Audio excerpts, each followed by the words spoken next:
Hello hi नमस्कार जय जगन्नाथ। आशा करुच्ची समस्ते भलरे थिबे।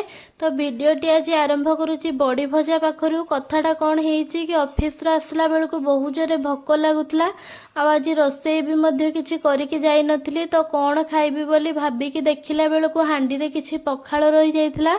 तो भाविली पखाळ ता सहित लगेइकी खाइबा पई कौन गोटे बनै देबी जहाँकि जल्दी बनी जाउथबो। तो सेतिपई कड़ाई रे तेल पकेइकी प्रथमे बड़ी भाजी देइथिली। तापरे बैगण को मध्य छोट छोट करिके भाजी देइथिली।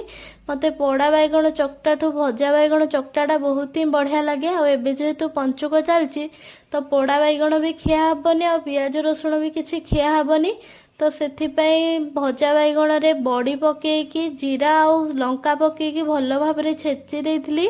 तापरे बसी पड़िली पखाळ खाइबा पई। पखाळ ता सहित बैगण छेचा आ मिक्सचर खाइकी पूरा मजा आसीगला। वीडियोटी जदि आपण मानकु भल लागिथिबो प्लीज लाइक शेयर सब्सक्राइब करके जानतु।